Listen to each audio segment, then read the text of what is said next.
I know you're out there.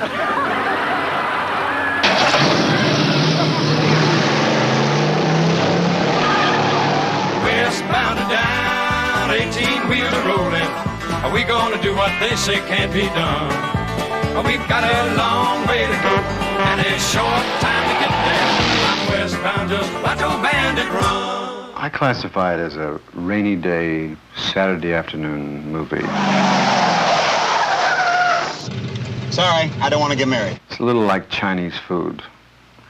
About an hour after you see the movie, you may want to go see another one. It makes you feel good, you know? It's a little like sex. Breaker one, this is the Bandit. I was doing a film with Burt down in Georgia called Gator. And as you may or may not know, it was illegal to take Coors beer east of the Mississippi. You know, trucking Coors beer east of Texas is bootlegging. Driver captain put some on beer on the truck here in L.A., took it down there, got down there, and he said, hey, I'll got some Coors, and I'll drop a couple in your apartment. I said, all right. And it kept disappearing, and I kept putting more in. Kept disappearing. I said, it's got to be somebody, it's got to be an inside job. So I set a trap, and I caught the maid. And I went and I said, look, why are you stealing Coors beer? And she said, oh, you can't get Coors beer around here. Tell the folks to send the bill to Big Enos Burdette. That's the thread that put Smokey together. That's the only thing was. Wait a minute. Why do you want that beer so bad? Because he's thirsty, dummy. I started out doing stunts in movies and television, and Hal Needham was the king, you know. He was the best there was. And then I found out he was getting a divorce, and I said, listen, I got 6 bedrooms. You can stay with me until you find a place. 8 years later. 8 years. His memory is about that long. I lived with him for 12 years. One day he said, I got this thing I'm writing. So I read it. I said, Hal, it's the worst script I've ever read in my life. Honest to God, it's just god-awful. But I'll do it. I just wanted him to read it because really and truly, I thought I was going to get Jerry Reed to do it, play the Bandit, and try to get maybe $1 million into a real low-budget cheapie. And Burt read it, and he said, if you can get somebody to give you the money, I'll star in it, and you can direct it. Damn it, Bandit, look at me! I find it hard to look at you, Wynette. Very hard, especially when you've got those things in your hair. Makes me think you're listening to a radio station in Savannah. I think that Burt could be a very great comedian. He's got a quality that is very important to comedy. He can look at you and say something, and then he gives you the attitude that he's saying, who, me? And that's a great quality for someone who wants to do comedy. I believe he could be a great comedian. Burt Reynolds, who is just everything a leading man, slick, leading show-off could be, you know. There's a line in Smokey and the Bandit where Burt talks to Sally about showing off. I just go from place to place and do what I do best. What's that? Show off. Yeah, you do that well. I think it's a key element in the success of the movie is that he's good at showing off, you know. And he had that rare combination of where the guys wanted to be his best friend and all the women wanted to take him home, you know. Do you feel that you're in competition to Burt Reynolds? Oh, no. He plays comedy. I'm in the lead in this.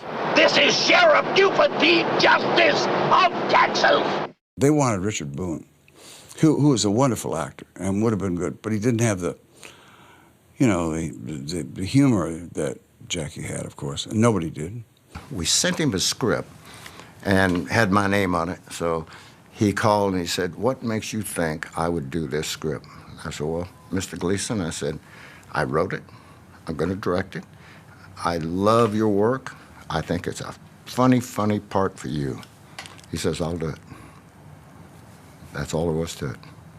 The addition of Jackie Gleason to the cast as Sheriff Buford T. Justice just about set the whole mood of the picture. Let me have a Diablo sandwich, a Dr. Pepper. Make it fast. I'm in a goddamn hurry. 80% of what he said came right out of his head. Where's the can? I gotta take a squirt. Right back there. Just a minute. When he told his son to put the evidence in the car, Put the evidence in the back. when Gleason gets to the car, he goes and he says, There's no way that you could come from my loins. Soon as I get home, the first thing I'm gonna do is punch your mama in the mouth. that's all it is. That's all it is. Well, I was just wondering what you based your character on. Do you know any police officers like that man? You're not gonna get me to say I know any police officers like that. Whoops. He said, your dad's a cop, ain't he? And I said, my dad is so cop, he's, you know, he bleeds cop, you know. And all my life, he said, some bitch. And I told Jackie, and Jackie said, did he say some bitch? I said, yeah, he always says some bitch. He don't say son of a bitch. And I said, no, he says some bitch. And so Jackie said some bitch in the picture. Where are you, you some bitch? And it became like part of the Southern lexicon. I mean, now you hear some bitch all the time. You some bitch. Don't you cuss on this here radio. I apologize to all the friendly folk who are listening. Well, what are we going to do when we get home? Go to bed. For a week. Good idea. And sleep. Want a bed? They were going through all kinds of casting things, and I said, I want Sally Field, and they said, Sally Field in Sexy. I said, really? Nice ass. Thanks a lot. Thanks a lot. Talent is sexy. Her talent, she's so talented, makes her sexy, you know? Oh, cowboys love fat calves. They're not fat. They're bigger than mine. Do we really want to talk about legs? Well, one of us does. She was afraid of it, you know? She said, there's no script here. I said, yeah, I know. I said, we just, you know, we'll wing it. And I said, well, I'm not from that school, improv. I said, trust me. Those famous words. Trust me. Does this thing move? oh, yeah.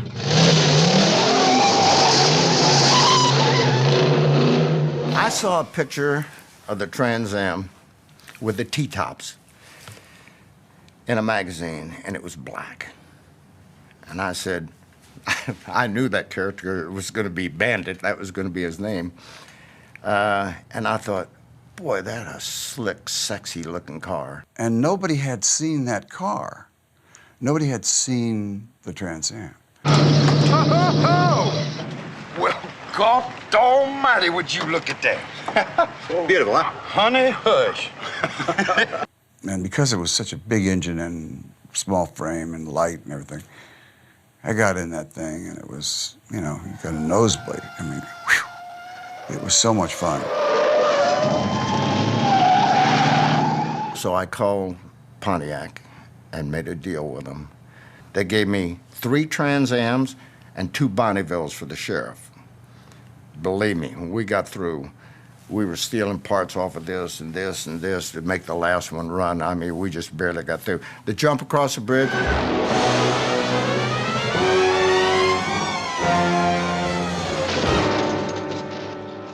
Wipe that one off, it's gone. All we just scavenged parts off of that thing. And time we got to the last shot, we were barely had a car running. Trans Am's sales went up 700%. And so I was told by the president of General Motors that I would get a Trans Am for life. And then one didn't come. And I thought, oh, I don't want to be a jerk, but it didn't come.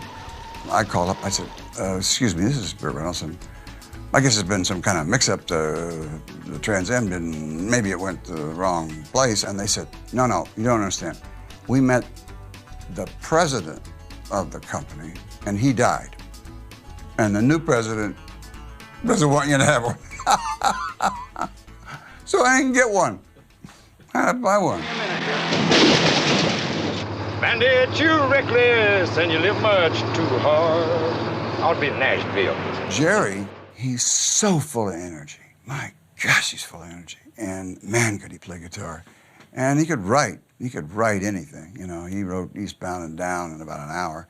And I just thought he'd be fantastic. And I liked him enormously. Hey, want a beer?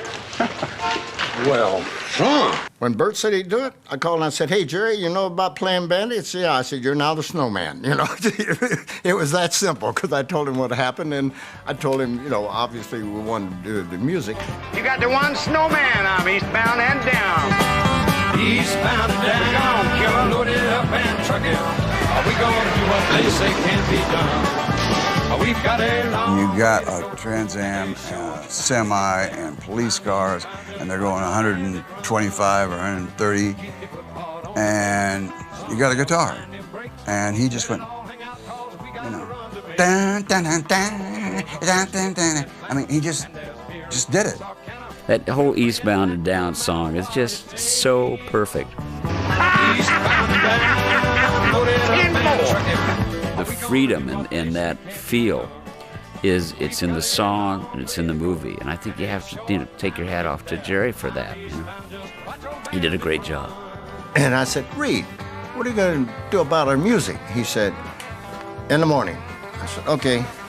Next morning he came out, made our first shot, and he said, hey, partner, listen to this. And he propped up there and he sang Eastbound and Down, and I'm just sitting there, I'm going, what?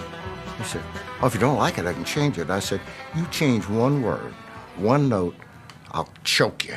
Jerry Reed's ability to play Cletus as well as he does is also a look into why he's such a successful songwriter. He is that guy. There is that piece of him in his soul. You know, I can close my eyes and see him sitting there working with that dog. Fred, I'm so damn tired of picking you up. I got to Fred. We got down to Atlanta, and we didn't have a dog. And we didn't have any budget. I didn't want to pay a dog trainer and all that kind of stuff and everything. So I said, well, all he's going to do is sit in the truck with Jerry Reed, so we'll just get a dog down there. So for a little PR, we put an ad in the paper that Burt Reynolds is going to be the judge of a dog show or to pick a dog to be in the movie and everything. The next day, there was not a dog in the dog pound. We was in a park, and it was just a sea of dogs out there. And so when Bert would just go and put his hand over the dog, the Basset Hound won. Bert said, that's your dog, and that's how he got in the movie. Oh, where might I find the Bandit? I ain't seen him. Over there behind his rig. Any guy that would paint his truck like this would go to a minister's funeral dressed in feathers. I've gotten to the point where I've accepted that no matter what's happened in my life, I'll probably be remembered for two things: writing the Love Boat theme and playing Little Enos and Smokey and the Bandit. Cletus, get the money. Yeah, how about the money? How about double or nothing? How about forgetting it? Oh, wait a minute. What about double or nothing? You run up to Boston and bring back some clam chowder for me and my daddy? You're on. You're on. During the 70s, Bert was a regular guest on The Tonight Show, and so was I. So I think we probably ran into each other the first time on The Tonight Show. And Pat McCormick was a regular writer for one of the head writers for The Tonight Show, all 6'5" of him, and with me 5'2". I think there's a pretty good chance that Bert saw the two of us hovering over the craft service table, and you know, Pat hovering over it, and me, reaching up, feeling around for some celery or something. We wanted a look that was so funny. I mean, you just looked at him and laughed. All right, show him the cash. Go ahead, little. Shit. I remember the first shot that I had my cowboy hat down, and I was in the hammock. And they said, okay, roll him. And I lifted the hat up, and it was the most visceral laugh I've ever had, the most real laugh. Oh, I love your suits. It must be a bitch getting a size 68 extra fat and a 12 dwarf. God. Thanks, Bert. You know, I know there were a lot of short actors you could have called. I'm really glad you called me. I'd like to kick his ass just once. Well, I was directed by the best stuntman in the world. It was his first picture that he ever directed. And I used to be a stuntman. So we were were trying to out-macho each other, because I would try to do as many as I could, and we would be fighting over it. In the meantime, Alan Gibbs would jump over a bridge and make lots of money. I wanted to do things I could do quick, and I wanted to do things that I thought were exciting, all right? And I'll give you an example. There's one scene in there where this police car goes out and jumps off a ramp and hits in the back of a flatbed truck. First time he came up, he hit, just rolled on over the other side, down the hill, up on the wheels. He just stuffed it in gear, went back to his start position. He said, "Okay, Hal, ready for take two." And so we did take two, and we got it. Son! You reckon you let me off at the next exit? It was all planned. And I mean, the only thing in there that wasn't planned was Gleason and his son are chasing the Bandit, and they passed Jerry Reed in the truck. And he was going to pull in, and he pulled in a little bit too quick. And the front of the truck hit the back of the car, and he was pushing him sideways about 50 miles an hour like this. I mean, it is the most amazing shot you've ever seen. The stuntman doubling the guy, he said, "Man, Hal," he said, "do you know how big the grill of a truck is when it's sitting right there?" What we're dealing with here is a complete lack of respect for the law. We built a ramp from to go into this baseball field, but we brought them over the fence way out in center field, you know, hell, 100 yards from the dugout and things. One thing, me and all of the stunt guys I had with me had not thought of, we were going to land on grass. Just like being on ice. The kids on the field were okay. They were getting out of the way. But as they start getting closer to that dugout, I'm going, oh my God. The kids all said, "Can we do it again? Can we do it again?" And the mothers were saying, "Boy, that sure was close. I didn't realize y'all did it that close."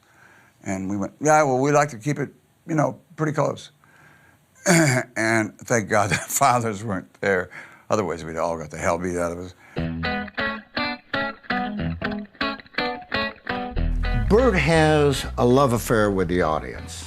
I mean, people like Burt Reynolds, all right? The audience likes Burt Reynolds. I pulled in behind the John, and the cop went by, and I pulled ahead a little bit more.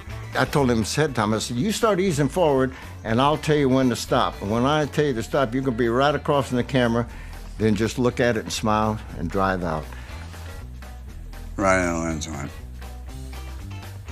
And then drove off. And everybody laughed. The crew laughed, everybody laughed. And I backed up because I figured we were going to do another one. And Hal said, "That's it." And I went, "Boy, you got some cojones, man. I mean, that's breaking the fourth wall, you know." He went, "And Hal, you got to know Hal." "The what?" He didn't know from the fourth wall. Matter of fact, I don't think Burt wanted to do it, but he did. And I thought it worked like a charm. I mean, you know what he's doing? He's saying, "Look at all the fun we're having," you know? Up. Now just kind of slide right. Oh, you got my hair. All right. Slide right in Ooh, it. I don't know. Wait. I got it. Wait. I got it. Wait. Go. Wait a minute. It was a hot movie, and for very little money. I was in New York with Sally when the picture opened, and they were going to only open the movie in the South. It went right through the roof. Now they take the PR of what a great movie it is and how much fun it is and everything, send it to New York, and it becomes a major hit in New York and San Francisco and Philadelphia, all over the country. It's a piece of Americana, and I'm really proud to have been a part of it. It's become a classic. I don't give a damn what anybody says. It's become a classic. Billy Bob Thornton said, "You know, down south, we consider Smokey and the Bandit a documentary." Bye-bye. No hard feelings, Junior! I'm not giving up! I'm not giving up! He's bound and down, loaded up and trucking. Are we gonna do what they say can't be done? We've got a long way to go and a short time to get there. I'm eastbound, just watch no bandit run.